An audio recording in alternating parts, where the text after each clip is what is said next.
So hey hello viewers, welcome to a new video. మరి ఈ వీడియోలో మనం అయితే what are keywords and what are identifiers అనే దాని గురించి చూడబోతున్నాం అనమాట.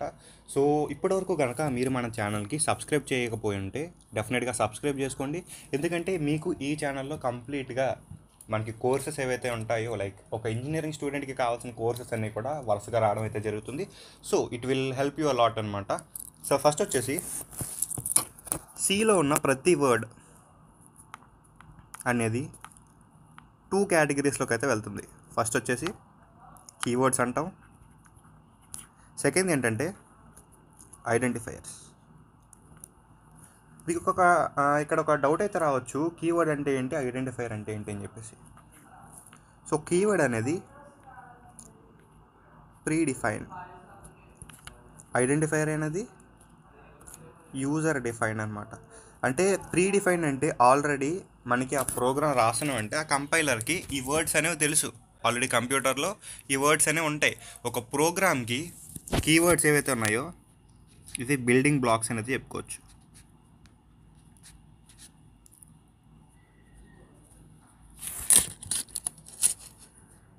సో వీటికి ఒక ఫిక్స్డ్ మీనింగ్ అనేది అయితే ఉంటుందన్నమాట.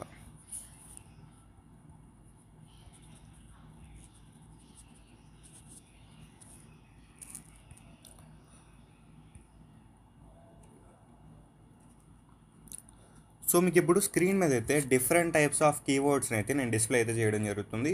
సో వీటిని మీరు ప్రత్యేకించి నేర్చుకోవాల్సిన అవసరం ప్రస్తుతం అయితే లేదు, ఎందుకంటే రాబోయే వీడియోస్లో ఒకదాని తర్వాత ఒకటి మీకు అవే అర్థం అవుతాయి. సో ఫస్ట్ వచ్చేసి కీవర్డ్ అంటే ఏంటి, ఒక బేసిక్ ఐడియా అనేది అయితే తెచ్చుకోండి. నెక్స్ట్ అయితే మనం what is meant by identifier. Identifier అంటే ఏంటి, ఏమని చెప్పా, యూజర్ డిఫైన్ అన్న. సో ఐడెంటిఫైయర్ అంటే ఆల్రెడీ కంప్యూటర్లో ప్రోగ్రామ్ రాయడానికి ఉన్న వర్డ్స్ కాదు, మనం ఇచ్చే వర్డ్స్ అనమాట. లైక్ మనం తీసుకునే వేరియబుల్స్ కానీ, ఫంక్షన్ నేమ్స్ కానీ, ఎరేస్ కానీ, వీటిని మనం ఐడెంటిఫైయర్స్ అని అంటాం. సో ఇవన్నీ వినగానే మీరు కన్ఫ్యూజ్ అవ్వాల్సిన అవసరం అయితే లేదు, ఎందుకంటే మీకు నెక్స్ట్ రాబోయే వీడియోస్లో మీకు క్లారిటీగా అయితే అర్థమైతే అవుతుంది. సో ఎటువంటి టెన్షన్ అనేది అయితే పడకండి. సో మనకి బేసిక్గా ఐడెంటిఫైయర్స్కి కొన్ని రూల్స్ అయితే ఉన్నాయి. సో ఆ రూల్స్ గురించి అయితే మాట్లాడుకుందాం.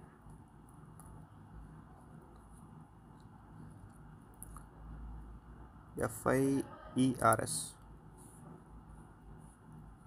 ఫస్ట్ రూల్ ఏంటంటే first character must be alphabet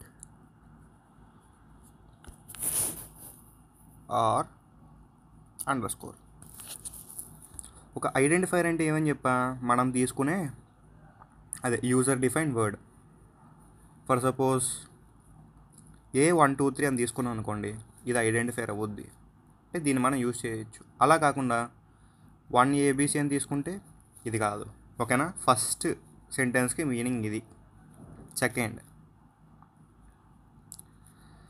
must consist only letters, digits and underscore. అంటే దీని మీనింగ్ ఏంటంటే మనం స్పెషల్ సింబల్స్ ఏవైతే ఉంటాయి, లైక్ డాలర్ సింబల్ కానీ, యాంఫర్సెంట్ సింబల్ కానీ, ఇటువంటి సింబల్స్ని అయితే యూజ్ చేయకూడదు అనమాట ఒక ఐడెంటిఫైయర్ కింద. ఓకేనా, హోప్ యూ అండర్స్టాండ్.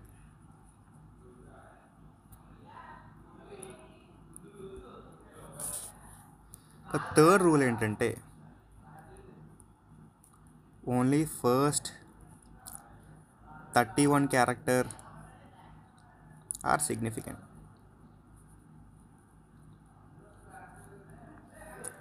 మనకి ఆల్ఫాబెట్స్ అండ్ నెంబర్స్ తీసుకుంటే ఓన్లీ ఫస్ట్ 31 క్యారెక్టర్స్ మాత్రమే మనకి సిగ్నిఫికెంట్. అంటే ఒక ఐడెంటిఫైయర్ అనేది కేవలం మనం 31 క్యారెక్టర్స్ వరకే రాయగలం.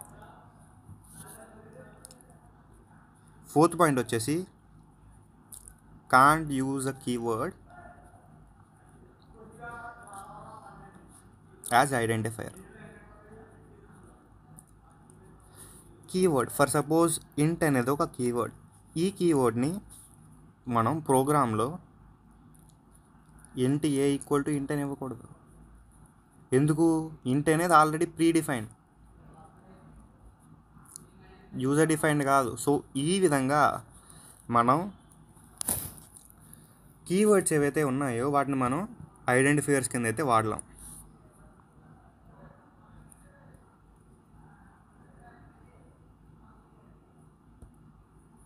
ఇక ఫిఫ్త్ స్టెప్ వచ్చేసి must not contain white space. So space అనేది అయితే అవ్వకూడదు మచ్చా. సో దీనికి ఒక ఎగ్జాంపుల్ ఇది చూద్దాం. సో ABC_D ఉంది, ABCD ఉంది, ABC_D ఉంది. సో ఈ మూడాట్లో కరెక్ట్ ఏది అంటే కనుక మనం _, అయితే ఇవ్వచ్చు, ఇది కరెక్టే. నార్మల్గా రాయొచ్చు, ఇది కరెక్టే. కానీ స్పేస్ ఇచ్చి రాయకూడదు, సో ఇది రాంగ్ అవుద్ది అనమాట. So it is not a identifier. So మీరు ఇంజనీరింగ్ కనుక చదువుతున్నట్లయితే మీకు సి ప్రోగ్రామింగ్ ఈ సెమ్కి కనుక ఉంటే ఇదొక 4 మార్క్ క్వశ్చన్ కింద రావచ్చు. లైక్ రూల్స్ ఆఫ్ ఐడెంటిఫైయర్స్ అనేది ఒక ఇంపార్టెంట్ క్వశ్చన్ అయితే చెప్పుకోవచ్చు. సో నెక్స్ట్ వీడియోతో మళ్ళీ కలుద్దాం. Till then bye by.